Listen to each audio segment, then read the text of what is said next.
terisi semua. Nah, yang beruntung adalah teman-teman yang tidak lulus dengan adanya reformulasi ya, yang tidak lulus formasinya masih utuh. Dengan adanya reformulasi, maka yang tidak lulus nanti akan bisa mengisi kekosongan dari formasi ya. Siaran pers Badan Kepegawaian Negara teman-teman semua ya. Ini nomor 10 garis miring rilis BKN 8/2023 Jakarta 4 Agustus 2023.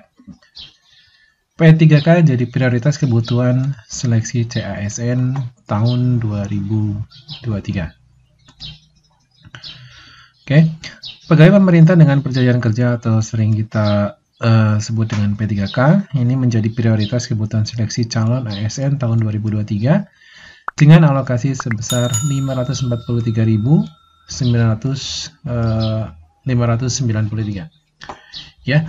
Dari total formasi 572.496 yang ditetapkan pemerintah melalui Panitia Seleksi Nasional atau Panselnas. Sementara kebutuhan pengadaan bagi calon pegawai negeri sipil atau CPNS dialokasikan hanya 28.903 ya dari total formasi. Oke. Berdasarkan kebutuhan ASN yang terdiri dari PNS dan P3K untuk seleksi CASN tahun ini, PLT Kepala BKN Haryono Dwi Putranto menyampaikan mekanisme pengadaan ASN tahun 2023 ditetapkan sesuai dengan kebutuhan kelompok jabatan jenis ASN, yakni jabatan fungsional, jabatan pelaksana ya. Nah, ada dua saja ya, fungsional dan jabatan pelaksana. Nah, kebutuhan jabatan fungsional ditetapkan sesuai dengan jumlah pegawai yang akan pensiun. Sementara untuk kelompok jabatan pelaksana atau administrasi, selain disesuaikan dengan proyeksi pensiun pegawai juga menyesuaikan kebutuhan SDM yang bisa digantikan dengan proses digitalisasi.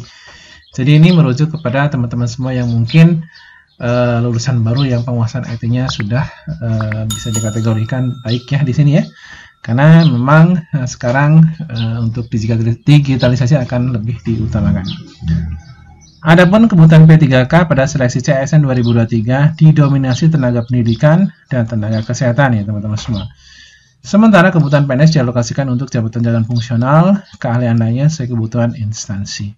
Hal ini sejalan dengan target pemerintah yang memprioritaskan sektor kesehatan dan pendidikan. Ya. Terkait pengisian jabatan ASN pada kedua sektor ini, Panselnas melalui BKN juga sudah melaksanakan seleksi P3K guru dan tenaga kesehatan untuk formasi 2022 dengan rata-rata kelulusannya ini presentasinya. Untuk kelulusan P3K guru ini mencapai 78,5% ya. Kemudian P3K tenaga kesehatan sudah mencapai 78,6%. Nah, ini sesuai dengan data BKN per 3 Agustus tahun 2023 ya. Sementara untuk P3 teknis, nah ini formasi tahun 2022, PLT Kepala BKN menyebut presentasi kelulusan sebelum ada kebijakan reformulasi ini ada 44%. Tapi dengan adanya kebijakan reformulasi yang ditetapkan Kementerian Pan-RB melalui Keputusan Menteri Pan-RB nomor 571 tahun 2023, BKN memperhitungkan kelulusan P3 teknis bisa mencapai 69%. Jadi untuk tahun 2023 nanti untuk tenaga teknis hanya reformulasi saja ya. Karena untuk alokasi tahun 2022 memang banyak sekali formasi-formasi yang tidak terisi karena banyak peserta yang tidak passing grade ya. Jadi dengan adanya reformulasi ini nanti dimungkinkan untuk 2023 untuk tenaga teknis nanti akan mencapai 69% dari sebelumnya yang tahun 2022 hanya 44% ya. Memang ada yang dirugikan, ada yang diuntungkan. Nah, yang dirugikan berarti salah satunya adalah kategori P atau passing grade yang tahun 2022 formasinya sudah Oke, terima kasih teman-teman semua. Demikian, Assalamualaikum warahmatullahi wabarakatuh.